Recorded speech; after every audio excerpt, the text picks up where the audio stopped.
Welcome to the second week of our discussion for Module 1. Let's talk about the measurement, assessment, and evaluation. For this module, we'll be able to learn with the definition of measurement, assessment, and evaluation, which are used to determine the progress of students towards attainment of the desired learning outcomes. In education, the module also focuses on the purposes, functions, and principles of assessments and its effect to the teaching and learning process. It also discusses the three forms of assessment: assessment for learning, assessment as learning, and assessment of learning. At the end of this module, outcome-based assessments are provided to determine students' learning. So dito sa topic na to, kasi diba during the last semesters, we discuss about the ways and strategies, even techniques kung paano matututo yung bata. But this time around, dito sa assessment of learning natin na subject, i-check natin kung may natutunan ba talaga yung bata or wala. Kasi diba kahit anong turo mo, kung hindi naman talaga naiintindihan ng bata, there's no changes of behavior at all, it means wala talagang learning na nangyayari. Kaya mahalaga to na pag-aralan natin yung measurement tsaka assessment para sure talaga or there's a valid information or fact na pwede nating makita at masabi na may learning yung bata. Okay? So for this module, matututo kayo on how to write for the students to differentiate measurement, assessment, and evaluation. So, ano ba talaga yung pagkakaiba ng tatlong yan? Kasi di ba pag measurement, mini-measure, even assessment, ina-assess mo. And then for evaluation, it's somewhat like meron silang pagkakapareho. But it doesn't mean they are all the same. Siyempre, meron silang pagkakaiba and they have their own uniqueness na dapat nating malaman as a future teachers. Tapos, you'll be able to explain kung ano yung mga various types of assessments. Kasi mahalaga to para if you'll become a future teacher, you will not stick to one assessment lang. Hindi pwedeng laging test lang ng test, laging quiz lang ng quiz, diba? Di pwedeng more on objectives lang yung assessment mo. So, may iba-iba yan. And then, you'll identify the different kinds of test. So, dapat alam din natin to kasi, diba, yung mga estudyante, they have different talent, skills, and we all know that we all have different types of intelligences, diba? You cannot ask or you cannot measure or evaluate the intelligence of a fish on his or her way of climbing a tree, diba? Dapat iba-iba talaga siya. And then, okay. So, mag-start tayo sa measurement. Pag sinabi nating measurement, guys, ito yung process na in determining or describing the attributes or kung ano man yung characteristics of a physical objects, generally in terms of quantity. So, when we measure, we use some standard instrument to determine how long, heavy, hot, cold, or fast or straight things. We use common instruments in the physical world such as ruler, may tape measure, scale measure, thermometer. So, yun yung measurement. Meron kang standard instrument na ginagamit. And then, when we measure, we are actually gathering quantitative information relative to some established standards. So, quantitative, you are using a measurement para makuha yung numbers or quantitative information, okay? And to measure means to apply a standard measuring device to an object, group of object, events, or situations according to procedure determined by one who is skilled in the use of such device. So, hindi din pwede na basta-basta kang gagamit ng isang test, lalo na pag measurement kasi it's standardized. So, you should be expert enough or you are a master enough and you are skillful to use the device. So, yun yung measurement. More on getting the quantitative information. And there's a measurement na gagamitin or instrument, okay? And for the measurement, we measure how big a classroom, di ba? In terms of square feet, we measure the temperature of the room by using a thermometer, or even sa test, may mga test din tayo. As measurement is applied to education, it is not substantially different from when it is used in any other field. However, the quantities and qualities of interest are abstract, unseen, and cannot be touched, and so the measurement process becomes difficult. Hence, there is a need to specify the learning outcomes to be measured. So, ito yung sinasabi ko dati na sobrang mahalaga talaga yung pagkakaroon ng objectives by letting the students know the objectives of the lesson para alam mo kung ano talaga yung pinaka-product or para ma-measure mo kung ano ba talaga yung dapat nilang matutunan. Kasi nga, 'di ba, hindi naman siya yung temperature na pwede ka lang gumamit ng thermometer to measure yung yung temperature nga. So, dito, when it comes to learning, you need objectives or learning outcomes para ma-measure mo talaga kung may natutunan yung bata. And knowledge of the subject matter is often measured using standardized test results. Kaya dito sa subject na to, sa assessment of learning, kailangan talagang pag-iisipan or you have to plan carefully yung sa test na gagawin mo. Hindi lang siya basta-basta na para may mabigay ka lang na test. It should be a test that will measure the learning of the students. And in this situation, the procedure of the measurement is called testing. Okay?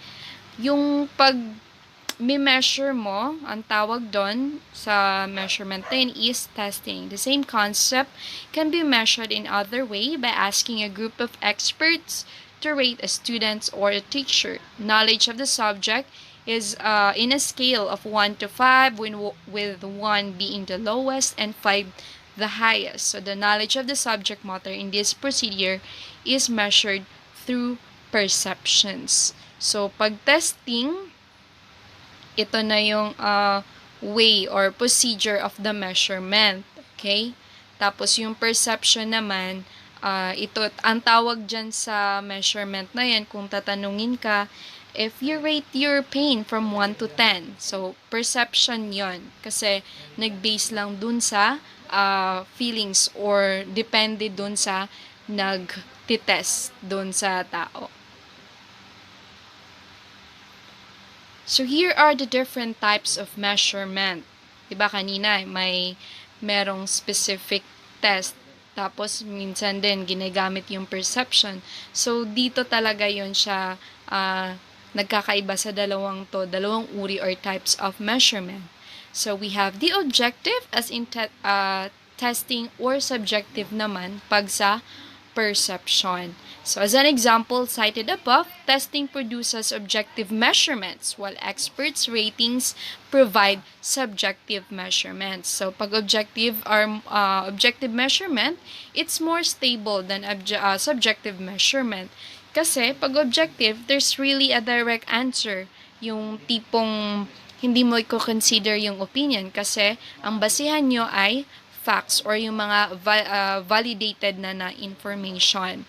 And then, pag subjective measurement, in the sense that repeated measurement of the same quantity or quality of interest will produce more or less the same outcome. For this reason, many people prefer objective measurements over subjective measurements whenever they are available. So, the same thing lang sa paggawa ng research, diba? It's so hard to alam niyo yun, it's so hard na patunayan yung isang bagay if it's qualitative. You have to cite lots of references na nagpapakita na tama yung observation mo sa subjective. But for objective, sobrang dali lang kasi accepted na siya, 'di ba? And then it's standardized kaysa dun sa subjective. But it doesn't mean, guys, na most of the time as a teacher, yung gagawin yung exam ay objective lang. Although maganda yon.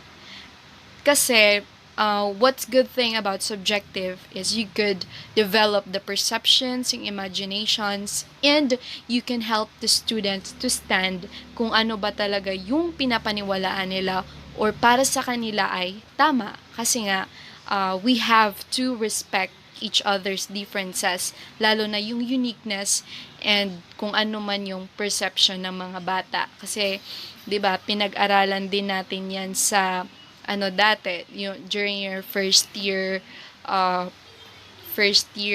subject na the teacher, the community, 'di ba? Dapat mo i-consider kung saan galing yung bata. And however, there are certain facets of the quantity and quality of interest that cannot be successfully captured by objective procedures, but which can be done by subjective methods, such as aesthetic appeal of a product or project of a student's performance in a drama, and many others. It follows that it may be best both to use both methods of assessment whenever the constraint of time and resources permit. And whether one uses an objective or subjective assessment procedure, the underlying principle in educational measurement is summarized by the following formula that will be given later. So, ito nga yung sinasabi ko na hindi lahat ay nami-measure talaga sa objective or like multiple choice, yung mga identification. Minsan, kailangan din talaga ng subjective method to test the aesthetic appeal.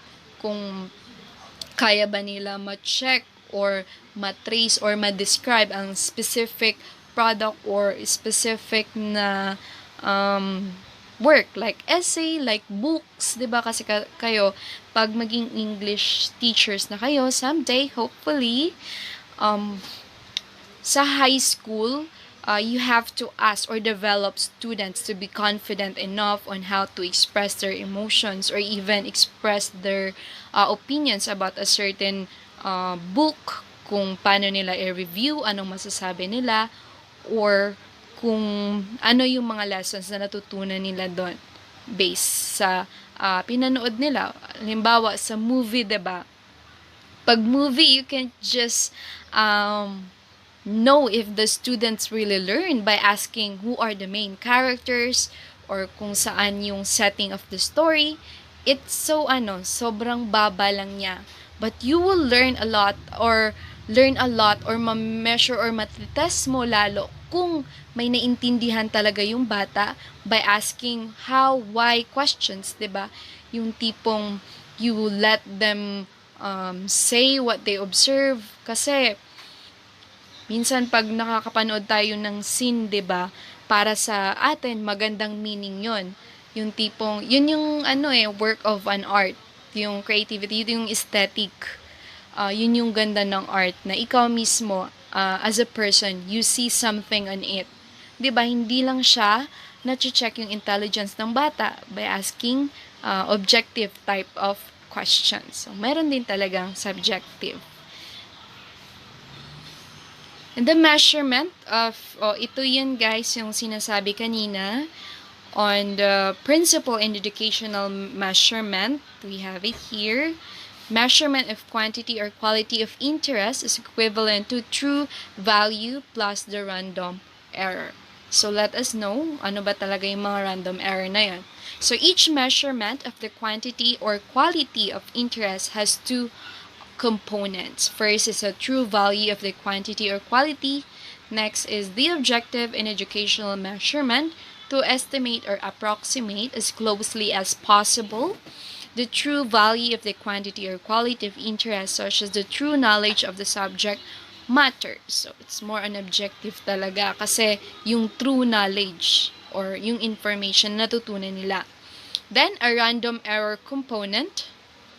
So, mahalaga to. In every research, diba, dapat chine-check mo din yung error component. Kasi, maraming factors na pwedeng mangyari.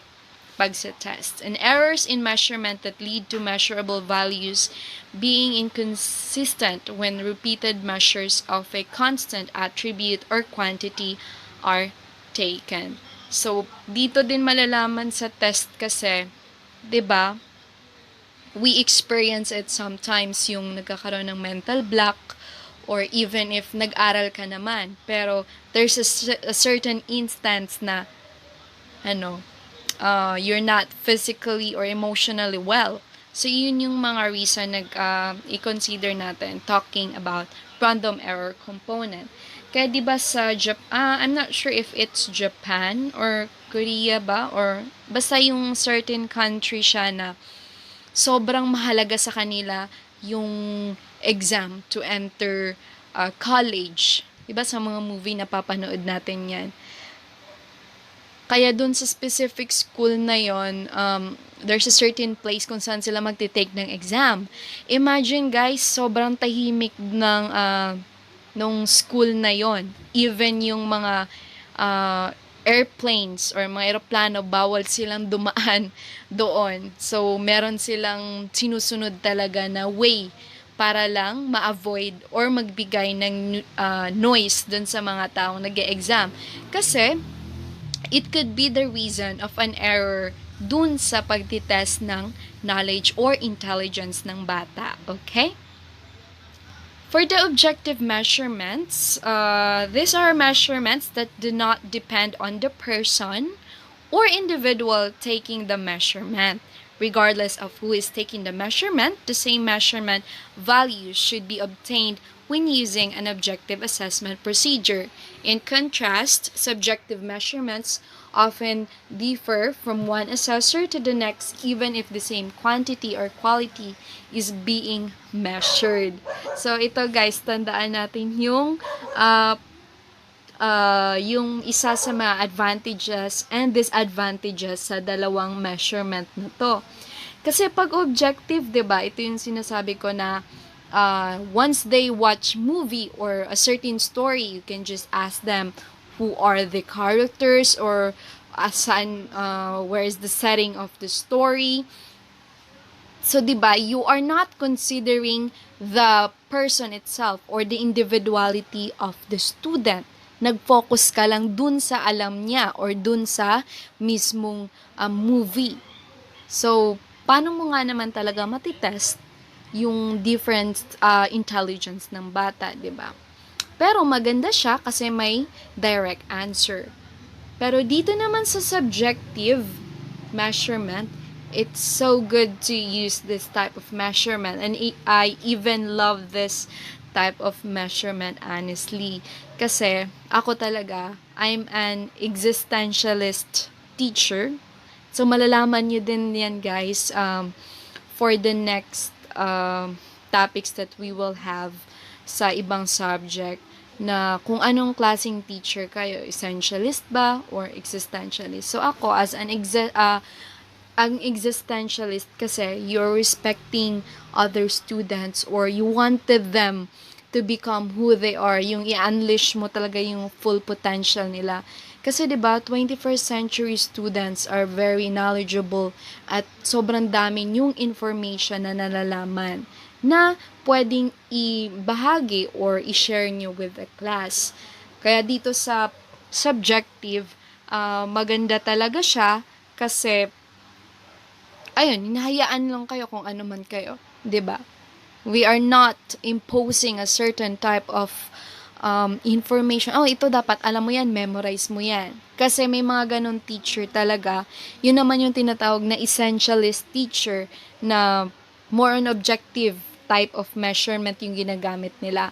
Kung ano lang yung pinaka-importanting bagay, dapat alam mo yan, dapat memorize mo yan. But to be honest with you guys, when you become a future teacher or once you wanted to pass a licensure examination, walang subjective doon. It's really more on objective. Kaya, we really need to be studious enough or magkalantalan nating tandaan yung mga bagay-bagay na tulad nito. Lalo na yung mga information that we needed to become an effective teacher. Okay? Kasi dito sa subjective, Dito naman guys, ang disadvantage ng subjective, you have, even if you have the same measurement ginamit, halimbawa sa subjective measurement ay sa beauty contest, 'di ba? You are checking kung sa Q&A. 'Di ba sa Q&A, you're checking the students how confident tapos yung content ng sinasabi niya. So, dito, even if pareho ang mga judges na ginamit na rubrics or measurement, yun nga, standard na yun, nagkakaiba pa rin siya ng result dahil sa assessor mismo. Kasi nga, di ba yung assessor or the judges, they have different thinking, perceptions that they believe. So, sometimes, yung panindigan ng isang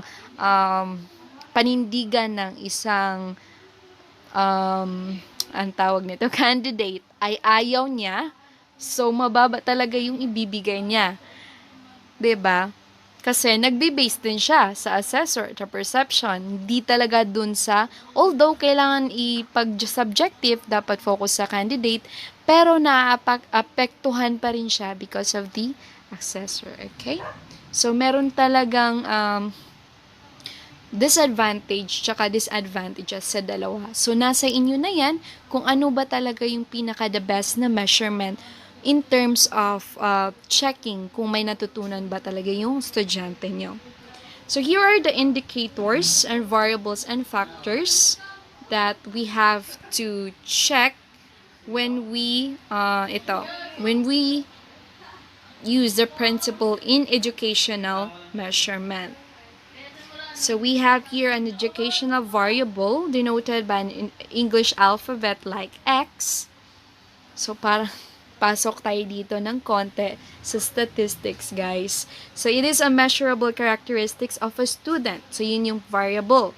Variables may be directly measurable as in or of a student. However, many times, a variable cannot be directly measured like when we want to measure class participations of a student.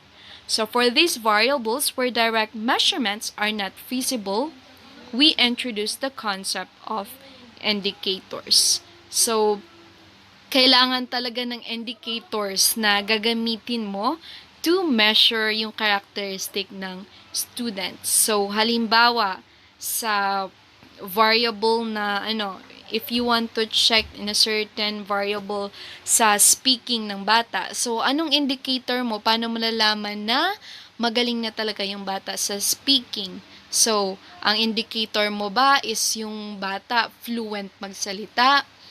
Or it could be the student could easily express his or her own opinion na walang stuttering?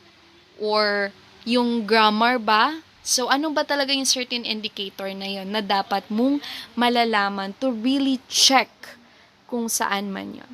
Kaya dito when we provide test talaga, even if it's subjective, dapat meron tayong rubrics or criteria that will serve as indicator or variable. Okay? So, we have here an indicator.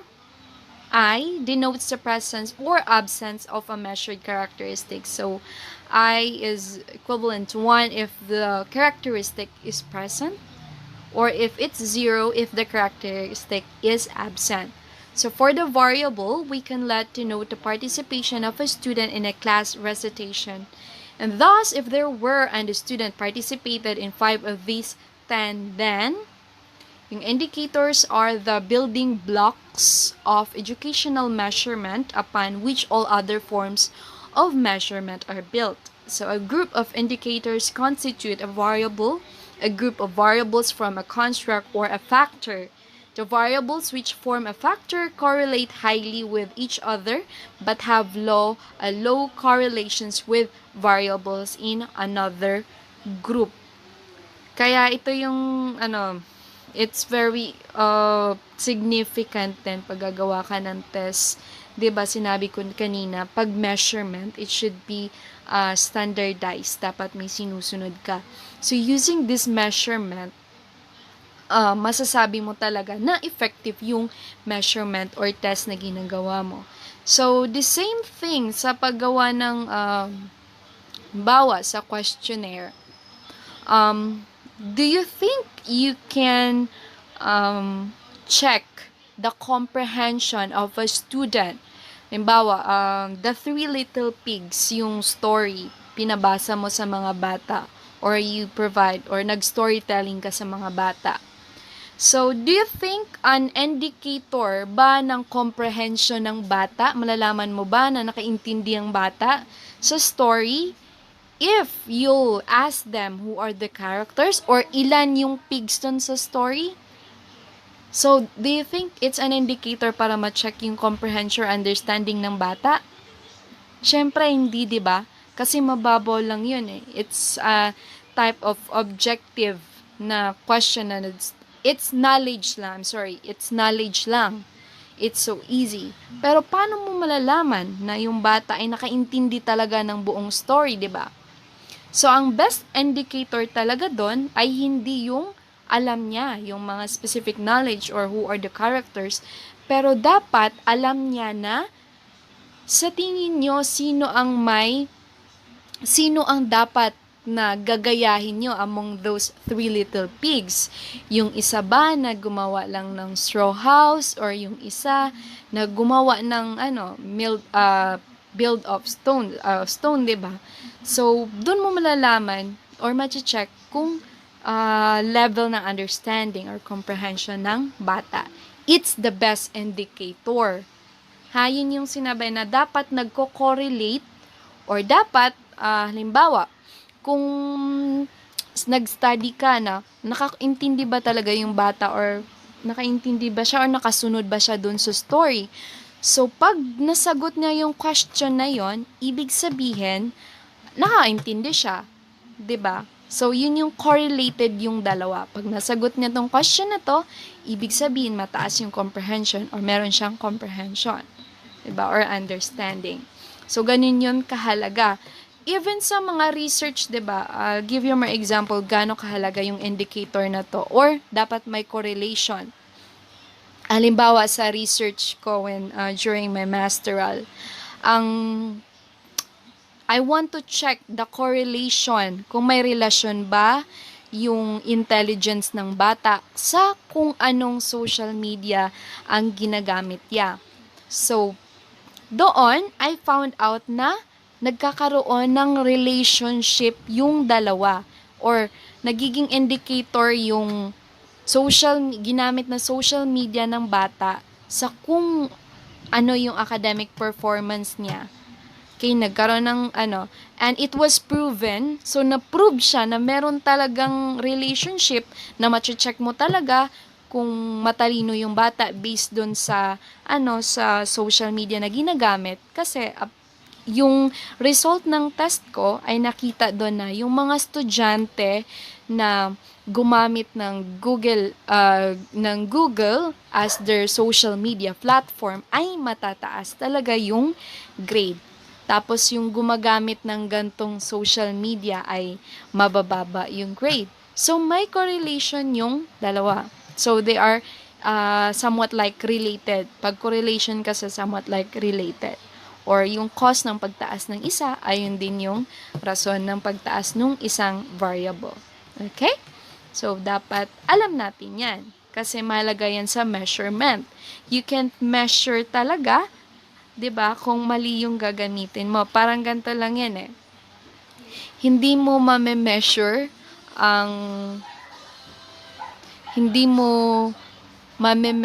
ang isang liquid by just measuring or using a ruler, 'di ba? Mali yung measurement na 'yon. Kaya alam natin kung ano ba talaga yung best na measurement na gagamitin. So we have here, for example, the following variables were measured in a battery of tests. So for X1, computational skills. For X2, the reading skills, the vocabulary, logic, and reasoning, sequences and series, and manual dexterity. So, ito naman guys, yung mga specific variables na to. Specific skill naman to na dapat meron yung isang bata.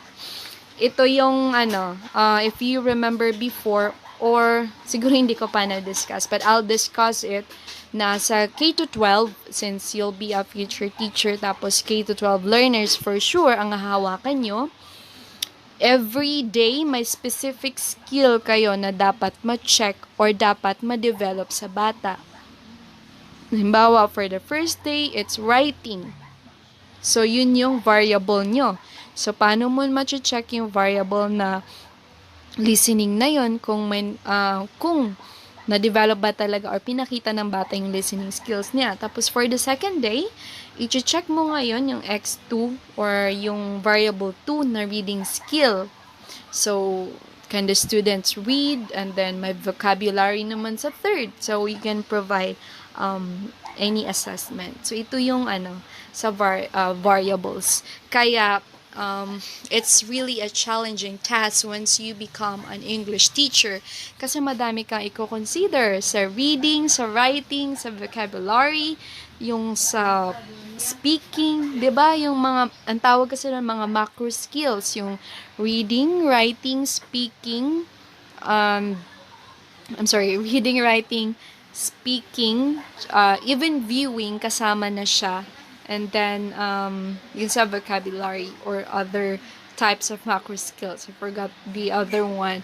Pero yun nga yun. Di ba? Kasi mahalaga talaga yun.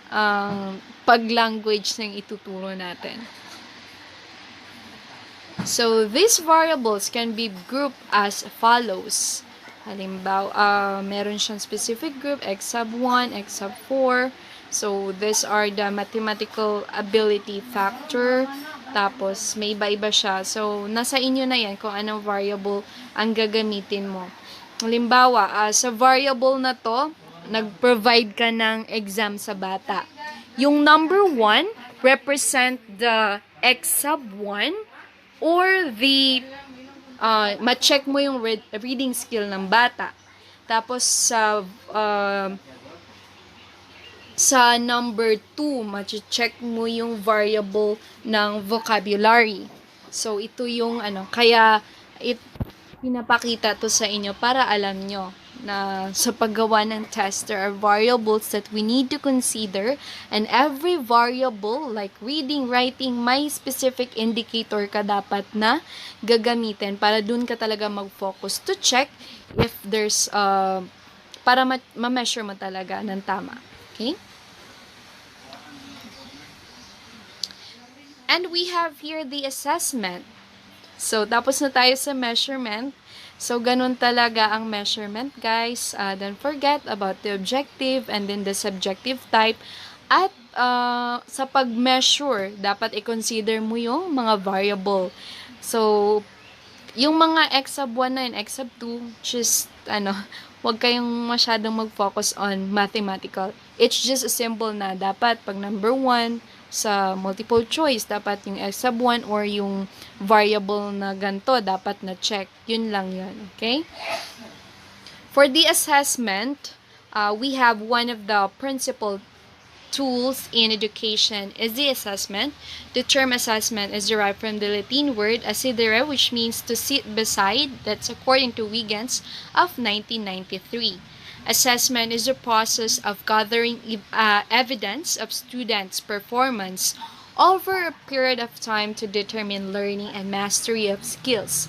Some evidence of learning can take the form of dialogue, record, written works, journal, test, portfolio, and other learning test. Assessments requires review of journal entries, written work, research papers, essays, presentations, written story, test results, among others.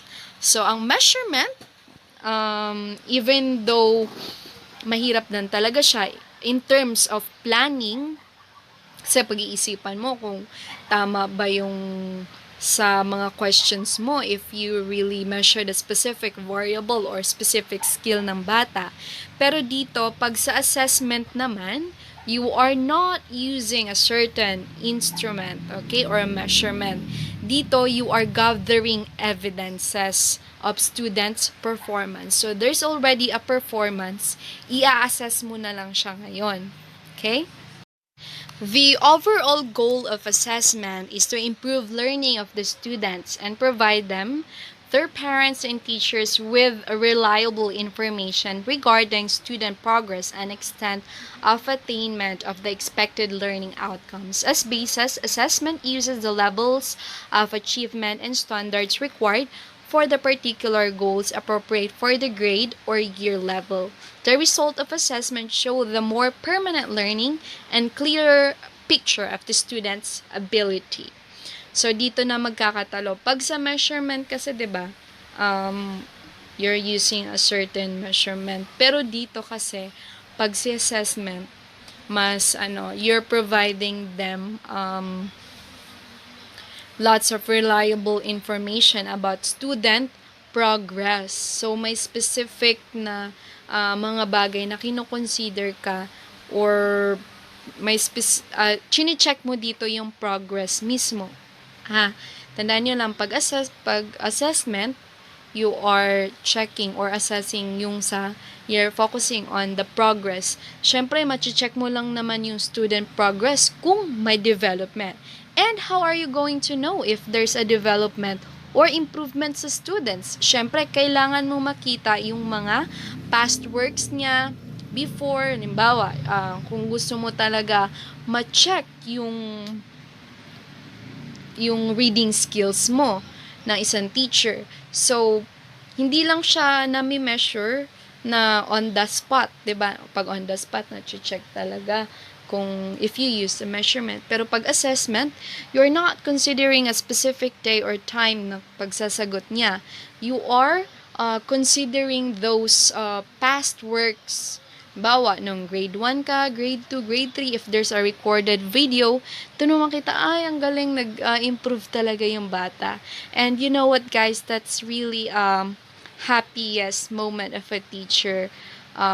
Lalo na kayo when you'll become a language teacher. Kasi English majors kayo, when you teach the English subject, nung first year student tong batang to, mahihain to, yung tipong ayaw magsalita.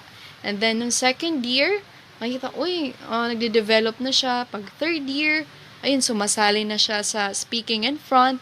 So, alam mo yun, may development. Hanggang sa pag fourth year, makikita talaga na may improvement or progress yung bata. That's what you call assessment. Tawag doon assessment. Okay? And, kaya 'di ba maganda talaga sa isang specific school, dapat nagsistay yung mga teachers. Kasi pag hindi, syempre pag bago na naman, mag-a-adjust ka naman. Paano mo ma-assess yung ng bata, 'di ba? Sometimes we easily judge other students na yung tipong, ay, hindi pala marunong magbasang pang batang to. Parang kailangan ibalik to ng first year, bakit umabot na ng second year, without knowing na sobrang taas pala ng improvement nung bata from grade, nung grade 7 siya, bago siya grade 8, diba? So, that's one of the responsibility of a teacher na dapat na-assess yung bata. Before we judge, we have to check muna yung progress or i-assess natin yung bata. Okay? And then, assessment of skill attainment is comparatively easier than assessment of understanding and other mental activity. This is because skill can be practiced and are readily demonstrable. In addition, skills exist to some individuals the natural way. An assessment of understanding is much more complex. We can assess a student's knowledge in many ways, but we need to work out from certain indicators of understanding through written description. Sobrang dali lang talaga mag-assess when it comes to skills kasi nakikita naman talaga yan, 'di ba? Lalo na sa pagdo-drawing. I know meron sa inyo mga artist, 'di ba? Or even sa inyo may mga kapatid or ikaw mismo sa skill, 'di ba? Even it's reading or sa drawing, kung dati nahihirapan ka, but nowadays sobrang dali lang or sobrang basic lang sa'yo. 'Di ba? Nakikita talaga siya agad or naa-assess. Pero, ang mahirap lang talaga i-assess, guys, is yung mental activity or yung understanding ng bata. Kasi the same lang dun sa measurement, there's always an error or may mga factors talaga na nakaka-affect sa bata or yung understanding ng bata, lalo na pag the student is not emotionally stable or may physically not well, di ba? Hindi mo ma-check yung progress ng bata. Kasi it really happens, guys, na sobrang galing nung bata, tapos the next day, sobrang tamlay, wala nang gana sa pag-aaral. It's because there's certain problem that happened. Diba? Kaya mahirap siya. It's okay to check the skill rather than the understanding. Kasi daming factors na pwedeng maka-affect. And then, the purposes of assessment. The Southeast Asian countries essentially define assessment as an integrated process in the teaching and learning activities aimed at obtaining information for educational policy and decision making. They all regard assessment as an important tool to support students achieve the intended learning outcomes and to provide feedback to teachers in order to improve the teaching and learning process. The purposes of assessment among the countries are numerous and diverse. However, common purposes of assessment identified are as follows. Una is to measure the level of attainment of each learner and to measure effectiveness of learning. Halimbawa dito sa assessment, totoo talaga na integrated din siya during the teaching and learning process. So, paano mo maa-assess yung bata? Kasi minsan, hindi lang tayo dun sa measurement. Dito sa assessment, minsan may mga i-check muna natin, i-assess muna natin, di ba? May mga review. During your past years, what have you learned about verbs? Di ba? Magbibigay yung information ng bata. Tapos, pag na-assess mo na yung mga basic na information, they already know about it. So, no need for me to repeat myself in teaching it again. So, dapat mag-move ka na ngayon. Sige. So, dapat pala mabigat-bigat na yung ibibigay ko na lesson sa kanila. So, yun yung assessment. Okay? But, you know what, guys? Just to be honest with you, once you become a future high school teachers, lalo na sa K-12, ay consider nyo yung bawat knowledge ng bata. Kasi di ba pag sa K-12, it's spiral type of curriculum. So, dapat sa grade 7, alam na nila tong lahat ng lessons na to. So, dapat sa second year, pag alam na nila yung sa first year, yung second year, ito na yung mga topics na dapat ituturo ko. But you know what?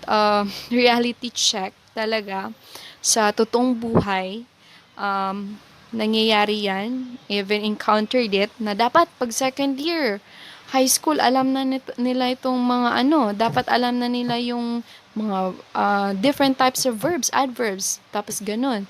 Yung alam na nila yung specific na story na to. Pero, you don't have to ipipilit mo yon. Dapat i-assess mo yung bata kung natutunan ba talaga niya yung first year, yung mga basic information bago ako mag-move dito sa topic na to. So, yun. Dapat alam talaga natin. Kaya, it's very important yung assessment para during the teaching and learning activities. Kasi, ikaw lang din yung mahihirapan, lalo na yung mga estudyante. Because we, teacher again, as we are facilitators of learners. Nagpa-facilitate tayo, 'di ba? And we can't facilitate the learning of the students if we are making things hard for them. 'Di ba pag facilitator, you make your students' life easier. So dapat tinutulungan nyo talaga sila. Okay? Dapat i-assess natin. And then they all regard assessment as an important tool to support students to achieve the intended learning outcomes. Kasi hindi mo talaga ma-check or ma-assess yung learning outcome pag hindi mo talaga sila tinulungan or hindi mo sila ina-assess. Okay? So, yun yung to measure the level of attainment of learner, meron ba talaga natutunan, or measure yung effectiveness of learning. Kasi guys, your teaching and learning experience will never be effective kung marami namang problema or hindi naintindihan ng bata, or they are not prepared for the subject itself. Okay? To monitor student achievement and progress in order to improve the quality of teaching, dapat i-monitor talaga. And then, you can improve yung quality of teaching mo. Kasi, di ba, kung kahit sobrang prepared ka na lahat-lahat, you memorize everything, you are expert of that certain topic, pero pag hindi mo na monitor yung achievement ng bata or na-assess, that's nothing. 'Di ba? Walang kwenta lang yung pagiging magaling mo. Kasi as a teacher nga, you are a facilitator of learning. Students should learn something from you. And then to determine the extent to which goals and objectives sets are achieved in the country's current educational goals and programs. So, ito, yung assessment. Later on, kasama to guys sa i-discuss sa the teacher and the school curriculum. Okay? 'Di ba sa curriculum, dapat talaga yung objectives mo ay hindi lang 'di ba, as a teacher, yung objectives mo ay dapat connected sa school. Tapos yung objectives ng school, hindi lang siya na sa university niyo lang mismo or sa specific school lang. Dapat it should be connected with the objectives of the country. Kaya nga merong CHED tsaka DepEd, diba? Kasi para to make sure na yung quality of education or the standard ay sinusunod. And then to determine, to assess readiness of learners for subsequent levels in educational ladder. So, ito nga yung sinasabi ko kanina, dapat ready yung student. Okay? You can't jump onto the ladder. Pag sa K-12, diba, spiral. So, start with the basic up to the abstract or yung sa mga mahihirap na topic. Di ka pwedeng pumunta dun sa mahihirap hanggat walang mastery dun sa mga basic na information. And to select students for entry to higher level of education, ayan, ma-assess yung bata kung karapat-dapat ba na pumasa na to ng grade 8 or kailangang ibalik. Kasi, pag ipasa mo siya ng grade 7, tapos hindi naman talaga siya kapasa-pasa or napilitan ka lang ipasa kasi napagod ka na, ilang beses nang umulit, hindi dapat ka na. Dapat ina-assess talaga. Kasi pag umabot siya ng gantong level, mas lalo lang yung mahihirapan yung bata. So, i-consider natin na yung readiness niya ay napaka-importante. Yung tipong na yun 'di ba? Tinuturuan mo yung batang lumangoy. Kung hindi pa siya marunong, wag mo siyang isalang agad dun sa sobrang lalim. Kasi instead of helping the student, you are distracting or destroying yung future ng bata. So, dapat familiar tayo doon. Gaano ka halaga na i-assess talaga yung readiness ng bata. And then, to place students appropriately to educational programs and curricular programs. So, malalaman din natin dito in the sa mga future discussion, guys, about the different types of test. Diba? Pag na-assess natin yung bata ng maayos, you can bring them dun sa tamang course. Halimbawa, 'di ba? Kayo, most of you ay graduate sa UMS. So, dapat talaga nasa fit kayo ng education. But how about the students na 'di ba, graduate ng TVL, tapos biglang nag-education, which is more on theories, tapos nung senior high, more on luto-luto kayo. So, dapat nagkakaroon ng assessment na check mo talaga. Ready ba yung batang to? Na-train na ba siya dito sa field na to? Kaya di lang tayo basta-basta. Kaya talaga pinagpaplanuhan pag education. Okay? And then to improve schools for external and internal quality assurance. You can't, ganun naman siguro, di ba? What's the quality of a school kung hindi sila marunong mag-assess ng estudyante? Or ano yung purpose ng school if they can't do this type of assurance na mabibigay sa mga parents or even sa learners na may natutunan ba sila. For the functions of assessment, there are 10 functions of assessments. These are the following: the measures to measure students' achievements, evaluate instruction and teaching strategies, assesses lessons to be retaught, so ano yung ituturo ulit, evaluate schools' programs, motivates learning, predicts success or failure, diagnoses the nature of difficulties, evaluate the teacher's performance, evaluate schools, facilities, and resources, evaluate yung school manager's performance. So, let's check and discuss each function of the assessment. Yung first is to measure the student's achievement. So, dito sa assessment, na-check talaga or na-measure mo kung yung student achievement. So, by giving tests to students and assessing test result, students' achievements can be determined whether they have reached the goals of the learning task or not. So, na-assess mo siya by giving a test kung may development or wala. Syempre, di ba, ang estudyante,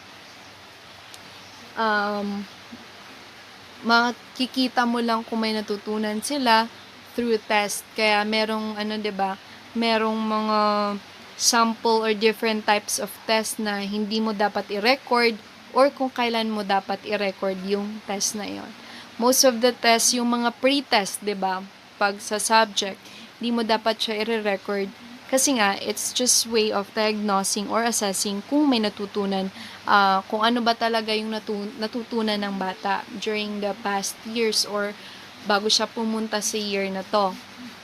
And then, tsaka mo lang i-record yung na yon if it's the product of the learning of the student itself. Okay? And next is to evaluate instruction and teaching strategies. For instance, the teacher uses unstructured approach in teaching statistics to fourth-year high school students and gives achievement tests after presenting the lesson. And then if the result of the test is high, this means structured approach is appropriate in teaching statistics. If low, then it is inappropriate. The results of the test determine whether instruction and teaching strategies are effective. If the test results are low, it means the teaching strategies are ineffective.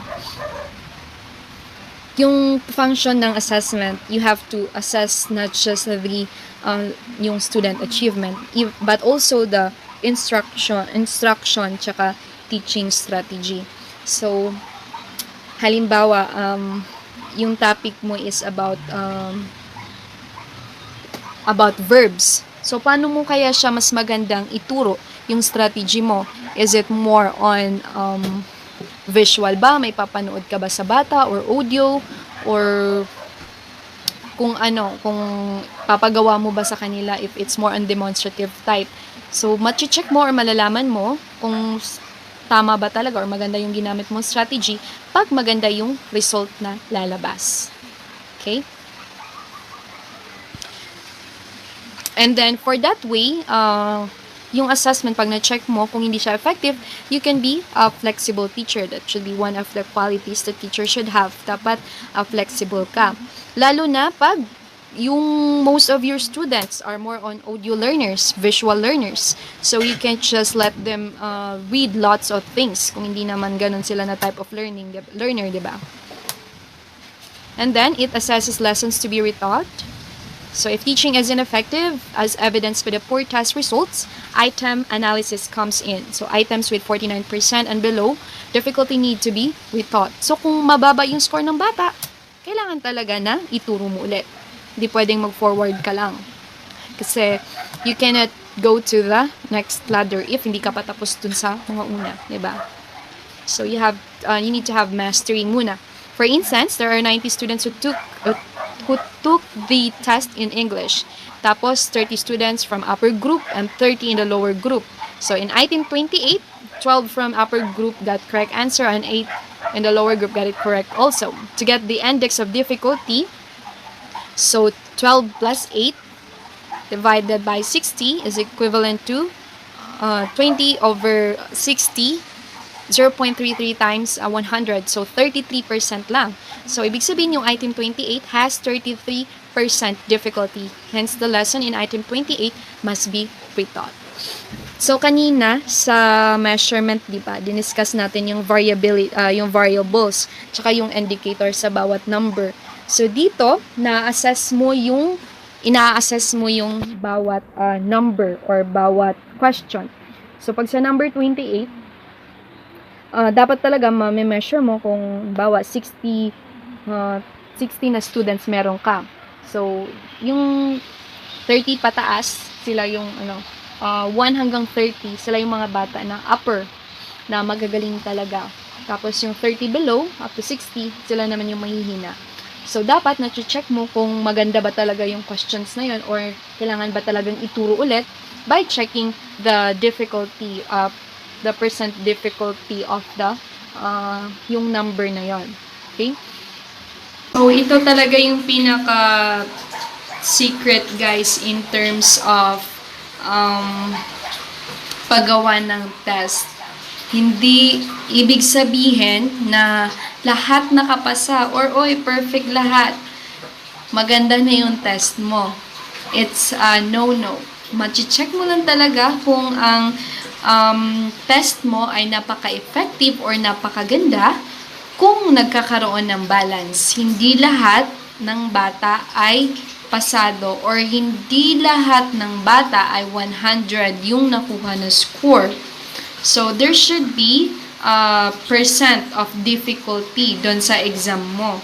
So, halimbawa, to get the index of difficulty na kanina, i-plus mo yung mga tao na nakuha ng tamang sagot divided by 60 times and then multiply mo by 100. So, 30%. So, item 28 has 33% difficulty. So, ibig sabihin, kung 33% ay nahihirapan doon, the lesson in item 28 must be retaught. Okay? Lalo na pag marami or onti lang yung nakasagot. Imagine nyo sa 60 na bata, 20 lang yung nakasagot. So, masyadong mahirap na siya. So, dapat mo talagang ituro. Okay? Pero, it doesn't mean na kailangan 100% talaga yung sobrang dali lang na kailangan 100% ng bata nakasagot doon. Kasi, minsan, wala na siyang level of difficulty. Ibig sabihin nun, masyadong madali lang yung exam mo. Okay? To evaluate the school's programs, assessment evaluates school programs if they are relevant, realistic, and responsive to the needs of the society. For instance, graduates of teacher education program passed the licensure examination for teachers or LET, and they were employed as teachers. Hence, teacher education program is relevant, realistic, and responsive to the needs of society. On the other hand, if graduates of other school programs are underemployed or employed, thus this program is not relevant, realistic, and responsive to the needs of the society, and this program must be revised. Kaya pag nagiging administrators na kayo ng school, you really have to check kung yung mga estudyante nyo ay nakapagtrabaho ba or nakapasa ba sa LET. Kaya 'di ba pag sa big deal talaga pag sa school na ipinaglalaban nila yan na, uy, kami 100% yung passing rate namin sa school na yon. Alam mo yon kasi pag sobrang baba or sobrang baba ng passing rate or hindi nagkatrabaho yung mga graduates, it's there's something wrong with the program given by the school. So, it needs to be revised, tapos dapat na-check yung program, tapos kailangan talaga i-develop. Kaya, kayo, once you become a teacher kailangan talaga i-assess yung mga bata. Dapat tingnan din natin na, alam mo yon, teacher as not just a profession, not just a mission, but as a vocation na kung mahal mo talaga yung mga estudyante, you have to check, nagtrabaho kaya to sila or unemployed? Or most of my students ba nakapasa kaya na exam? Kaya laging ganon yung guided dapat yung nasa program. And it motivates learning. Upon knowing the results of this achievement test, the student's enthusiasm is aroused if he or she gets high score naman, di ba? Otherwise, if his or her score is low, he strives hard to get high score in the next learning. Ganun talaga kahalaga na magkaroon din ng assessment para ma-motivate yung learning ng bata. I have this experience before na I was one of the coaches dun sa mga contest sa other schools. So, ang hawak ko talaga, tinitrain ko talaga yung mga students well for them to para magkakaroon din sila ng place, diba? But the problem is, yung specific school, ay hindi naman talaga nag-provide ng assistance sa mga students. Yung tipong, uy, after 1 week, may contest na ganito, sali tayo. Diba? Siyempre, ikaw yung administrator, ikaw yung principal. Of course, you're, nasa baba, yung mga teachers, students will really follow you. Pero, alam nyo ang pwedeng mangyari. Pag hindi prepared yung bata, yung learning nila, or hindi sila nagiging motivated, it affects the confidence of the students. May isang parent nga nagsabi na, ano ba yan? Sobrang iksi lang ng preparation. Tapos, kawawa yung bata, di ba? On the spot. Or ilang days lang na nag-aral, tapos isasalang agad sa contest. Alam mo yun, it will decrease your confidence. Tapos yung mga bata na kalaban mo, ilang buwan na, taon na, di ba, years na nag-training, dati pa. Alam nyo yun, it's very important talaga na ina-assess mo yung bata kung ready na ba siya o hindi. Kasi pag hindi, why are you going to let the student join the contest kung hindi naman talaga prepared? Instead na nakatulong ka, akala mo nakatulong ka kasi mga bata, dapat i-develop mo kasi sumasali sa contest. But no, it could decrease yung confidence nila. Kaya ganun kahalaga yung assessment learning.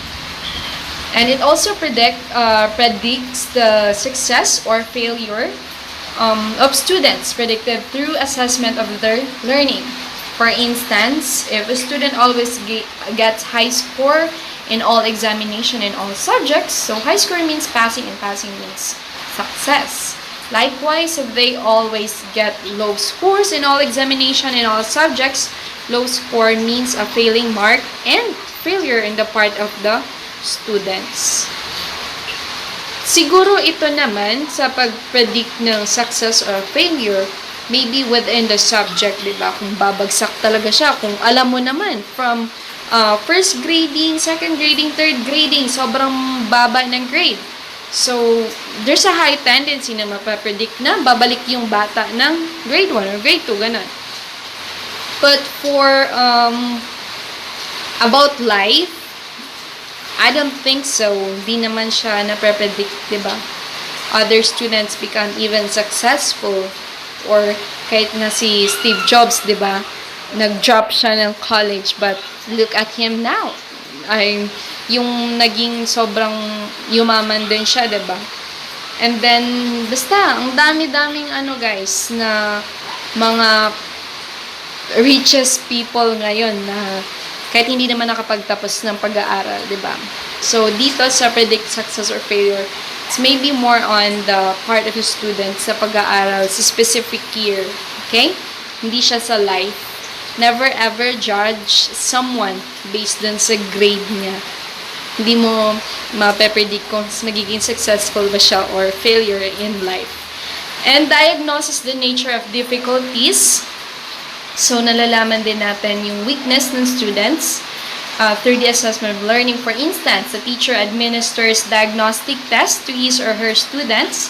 So, yung result ng diagnostic test determines what part of the subject the student is weak or having difficulties, so that the teacher can identify what remedial instruction should be given. Okay? So, alam mo dapat kung saan ba dapat i-develop tong batang to. Is it sa reading, sa writing? Yun. Kaya mahalaga yung assessment. Nakikita natin. Kaya di ba yung kay every child is special, di ba? Si Ishan. So, paano na-diagnose yung nature of difficulties niya? Di ba yung teacher niya, in-assess yung writing skills. So, tiningnan niya lahat ng mga notebook. So, yung ginawa talaga ng teacher niya is an assessment. So, in-assess niya, ay, ganito pala, grade 1 pa lang siya, or yung mga past years, ganito talaga yung sulat niya, di ba? Kaya nadadiagnose kung saan yung difficulty ng bata. To evaluate teacher's performance. Siyempre, pag may assessment, nalalaman mo talaga kung effective yung teacher or not. The performance of teacher are determined through assessment of students' learning.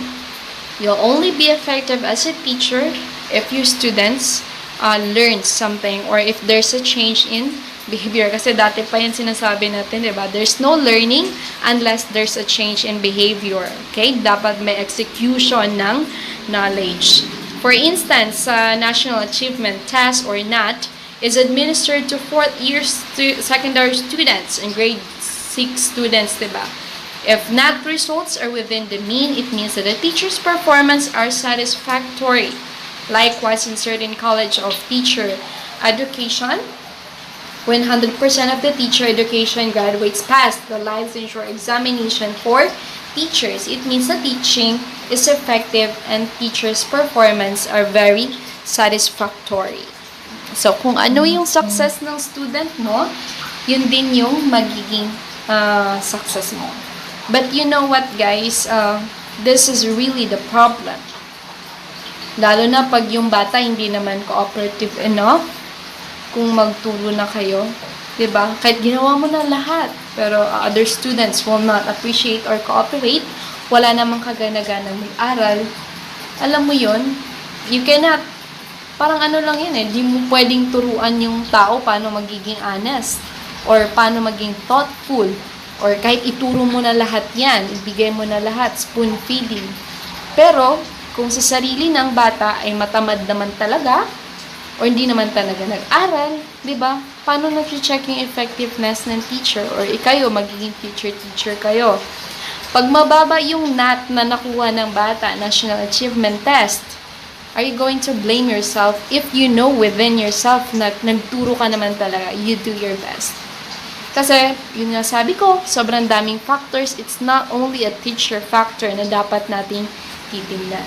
But for this type of assessment kasi, mahalaga din talaga kahit gano'ng kagaling yung bata, kung hindi naman talaga din siya na-assess or na-guide, properly guided, hindi din siya na-develop or they could not unleash their full potential at all. It also evaluates school facilities and resources, adequacy and inadequacy of schools' facilities and resources are determined through assessment of students' learning. If student pass a licensure examination higher than the national percentage passing score, it means the institution has adequate facilities and resources. Kaya dito sa education, hindi masyado but for nursing students, mas maganda talaga if complete yung facilities. Diba? Na-check din dito, tsaka even yung resources. Pag sa library ba, mas maraming books that the students could use or whatsoever, okay? And then it also evaluates the school manager's performance. Assessment evaluates school manager performance. Our managers are the top and middle managers, like the president as head of the institution, diba? Vice presidents and dean. The result of accreditation lies in the performance of school managers. Kaya dito talaga na-check, 'di ba, yung mga accreditors, kung gusto mo accredit yung school mo, dapat pumapasa ka dun sa mga criteria na kailangan ng accreditors. Kasi pag hindi, ibig sabihin, yung school manager performance ay mababa. Assessment principles. Outcome-based education or OBE. Diba yung pinapapasa namin? We call it as outcome-based assessment. So, malalaman natin yan. It's part of the outcome-based education. Pag si assessment, ha? It's a process that involves a restructuring of curriculum, assessment, and practices in education to reflect the achievement of higher order thinking skills and mastery rather than the accumulation of course credit. Kaya maganda talaga pag na-check mo yung knowledge or yung level of intelligence ng bata or natutunan nila based dun sa outcome-based education. Pag outcome kasi, may final na gagawin yung bata. Halimbawa, ang tinuturo mo are the skills on how to become an effective speaker. So, hindi lang memorization kung ano-ano yung mga skills na yon. Ang maganda talagang way of checking or assessing the student is through speaking. So, magbibigay ka ba sa kanila ng speech or hayaan mo ba silang mag-memorize ng isang poem? So, nasa inyo na yan. So, mas maganda talaga pag yung may papagawa ka sa kanila to check yung skill tsaka mastery. For assessment plays an important role in outcome-based assessment. So, OBE is the process of identifying, gathering, and interpreting information about learners' achievement by employing different techniques, tools, and methods on ongoing basis. It requires teachers to define clearly in language that their students can understand and apply the learning targets, competencies, or performance expected of the student and which the teacher should actualize. According to Killen of 2000, she pointed out that to be useful in an outcome-based education system, the assessment criteria to be utilized by teachers of academic institutions should conform to the following principles. First is the assessment procedures should be valid. They should assess what they are intended to assess. So that's what it means by validity. It should assess what they are intended to assess. Dapat na may measure niya kung ano pa talaga yung dapat i-measure. So halimbawa yung sa assessment na exam mo, kung even if perfect yung mga bata, kung hindi naman talaga na-assess kung ano yung skill na gusto mong i-focus, the assessment will never be valid. Okay? And then the assessment procedures should be reliable or pag reliability naman, it's mas iba siya sa validity. They should give consistent results. Okay? Yun lang yung tandaan nyo. For validity, it should assess what they are intended to assess. Tapos pag reliability naman, somewhat like the same as consistent. Okay? Dapat may consistency. And then the assessment procedures should be fair. They should not be influenced by any irrelevant factors such as the learner's cultural background. Okay? One of the examples that I could give you is, halimbawa, kasama dun sa question, sino yung tumatayong padre di pamilya? Paano pala sa cultural background ng isang bata? The one who stands as padre de pamilya ay yung mother niya, di ba? So, minsan, you have to consider yung cultural background ng bata kasi malaki din yung effect nun. Then, assessment should reflect the knowledge and skills that are most important for learners to learn. Syempre, di ba? Kaya di ba merong TOS or Table of Specification na kailangang ipasa bago ka gagawa ng examination. Kasi yung Table of Specification, we'll discuss about it sa later part. Kung saan, kung nagpaplano ka ng exam, kung ano yung mas pinakamahabang araw or mas pinakamahabang oras na binigay mo sa pagdidiscuss, yun dapat yung mas marami din na lalabas doon sa examination mo. Kasi unfair naman yun, di ba? You give all your time, tapos ang haba nung discussion mo sa isang topic, tapos 2 to 3 points lang yung kukunin mo. Tapos kung yung isang topic naman na isang araw mo lang tinuro, yun naman yung may pinakamadami. Di ba nagkakaroon ng nawawala yung balance, or it could affect dun sa validity din ng exam mo. Kasi hindi nagre-reflect dun yung knowledge tsaka skills na tinuro mo, di ba? And for the fifth one, we should tell educators and individual learners something they important for learners to learn. So, dapat nakikita dun sa assessment na kung ano ba talaga yung dapat gawin ng educator at yung focus ng isang individual learner.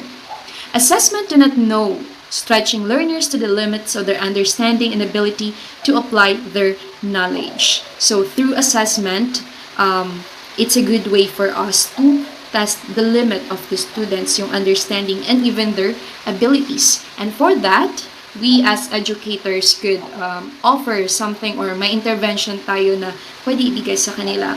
Other examples are, if you will be an English teacher and then you found out na this student, upon my assessment, magaling talaga siya sa written communication. So, ang galing-galing ng gumawa ng point. So, that could stretch yung limit ng estudyante mo, di ba? And in that way, you could provide intervention by motivating that student to na sumali sa contest and even be a representative for the school. Lalo na yung mga points niya, you could, pwede mo siyang i-offer or i-include dun sa campus paper niya. Okay? And then, assessment should be comprehensive and explicit. So, it should be comprehensive enough na maiintindihan talaga ng lahat, diba? And assessment should support every learner's opportunity to learn things that are important. And then, because learners and individuals, assessment should allow this individuality to be demonstrated.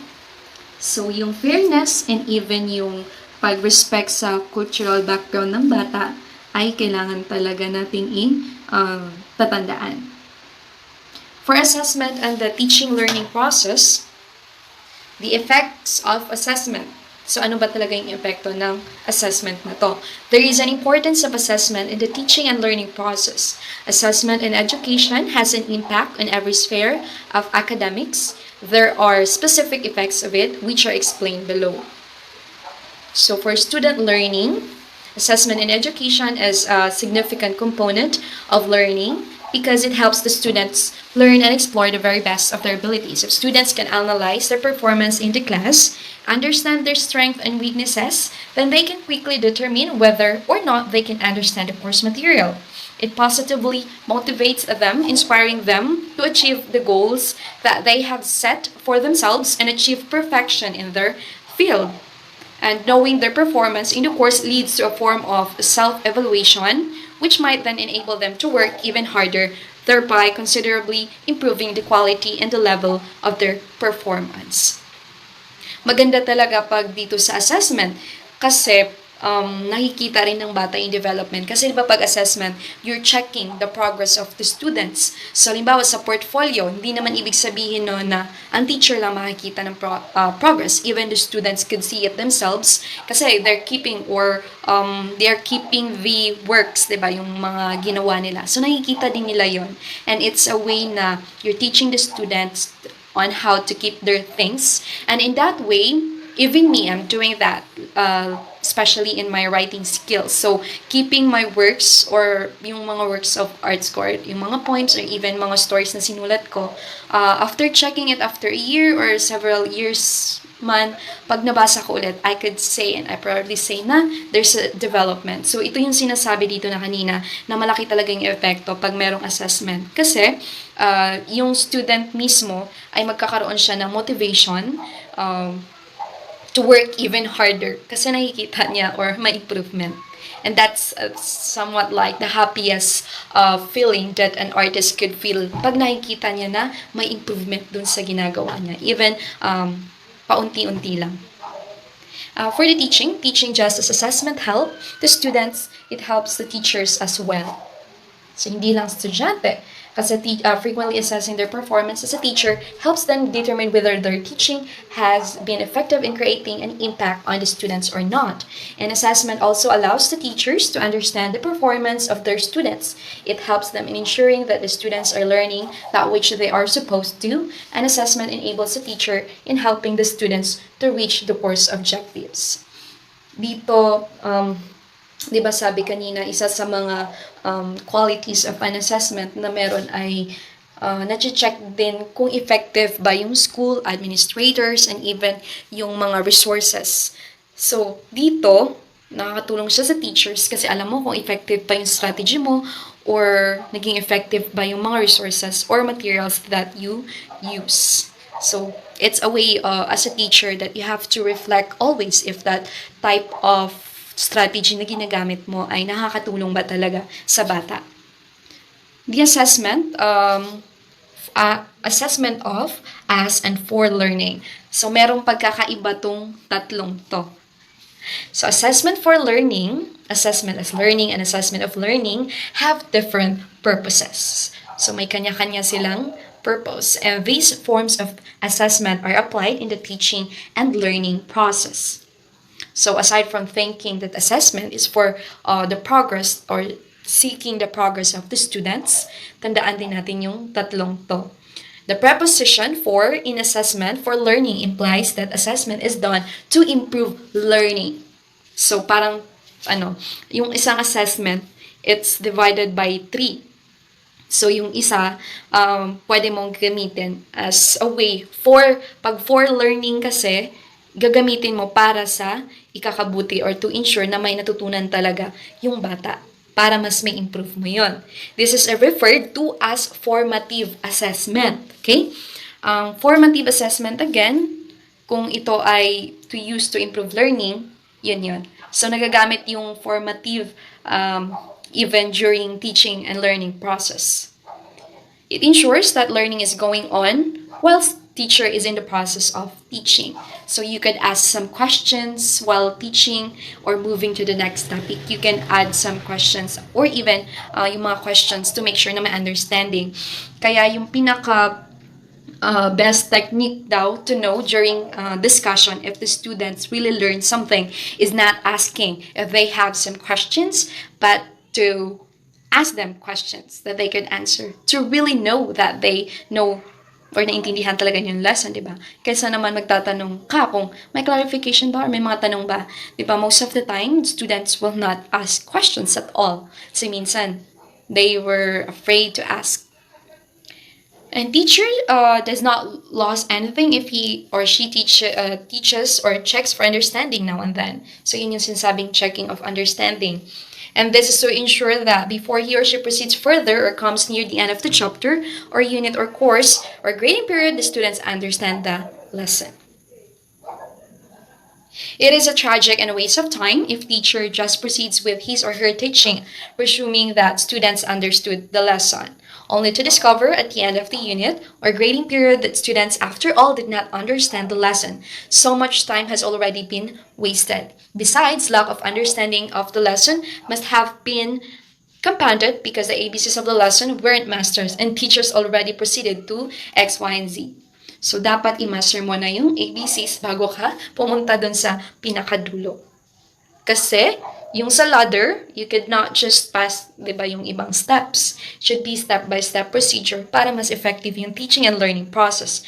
Too late to discover at the end of the unit or grading period, the students did not learn what was expected of them. And formative assessment also includes the pre-test and the post-test that the teacher gives to ensure learning. This is also termed as pre-assessment. So, kasama sa formative assessment, yung assessment for learning or formative, ay yung sa pre-test. Di ba yung pre-test, ito yung sinasabi ko kanina na hindi mo siya dapat i-record sa class record kasi it's just assessment. Gagamitin mo yung result na yun para mas mapaganda yung learning ng estudyante mo. Okay? Why the pre-test? So, it is to find out where the students are or determine their entry, knowledge, or skills, so teacher knows how to adjust instruction. So if you know already that students master the basic, you can move to the next level. But if the students were not able to master or having difficulty with the basic or hindi pa nila natutunan yun, you really have to adjust yung instruction mo. So, babalik ka dun sa basic. And why the post-test? It is to find out if the intended learning outcome has been attained after the teaching learning process. If not all students have attained it, then teacher has to apply an intervention or remediation. Why do these have to take place? To ensure learning? That's the term assessment for learning. So, ito naman, sinasabi kanina, an assessment for learning. Teachers use assessment results to inform or adjust their teaching strategy or technique. When in the process of teaching, the teachers discover that students didn't understand what was taught, teachers adjust his or her instructional strategy. One did not work, and because it did not work and expects better results, he or she has not to repeat the use of the same strategy. That's why I'm really doing my best that even you are just reading the module or receiving or just listening with this discussion of mine, I still wanted to talk to you for me to check your understanding and also for you to share the knowledge or information that you learn. In assessment of learning, it is usually given at the end of unit, so grading period or a term like semester. It is meant to assess learning for grading purposes. It is referred to as summative assessment. The effectiveness of summative assessment depends on the validity and reliability of the assessment activity tools. So, dapat valid yung test mo. It should assess what it intends to assess, yung sabi ko kanina, and then reliable or mataas dapat yung reliability or consistency. Kanina kasi assessment for learning. Gumagawa ka ng assessment or test para you could use it para sa matuto yung bata. Dito naman sa assessment of learning, ititest mo ngayon kung ano yung natutunan na bata or ano yung learnings na nakuha nila. So, it referred as summative test or assessment. Ito yung mga exams talaga na nire-record na. Like final exam or final semester's grading period, yun. And then, assessment as learning, it's associated with self-assessment. As the term implies, assessment by itself is already a form of learning of the students. So when the students could see some improvement or just checking the progress of his or her work, that student will be motivated enough to do something or to work hard as learning. So once you see it, the differences, nakikita mo yung mali, ay, dapat hindi ganito yung pag-form ko ng sentences, dapat ganito. So you could see the weaknesses tsaka strength ng ginawa mo. So ayun, kakaroon ng development. Yun yung sinasabi na assessment as learning. Okay? Yun yung pagkakaiba ng tatlo. As students assess their work with or their peers with the use of scoring rubrics, they learn on their own what a good paragraph is. At the same time, as they are engaged in self-assessment, they learn about themselves as learners too. So later on, dito sa subject natin, assessment and learning, you will find out kung paano ba talaga gumawa ng rubrics para masabi nyo na maganda or it could test or assess doon sa works ng mga estudyante mo. So, those are the approaches of assessment as learning. They use it para matuto. Yung assessment of learning naman, it's the summative test. So, ito yung mga nire-record na talaga or to check kung may natutunan yung bata. Yung una naman, assessment for learning, mostly ginagawa siya before the class or during the class. Dito sa assessment of learning, mostly sa summative siya, nasa last part na. Okay? So, for the discussion of the different tests in the second module, please click the next link. Thank you.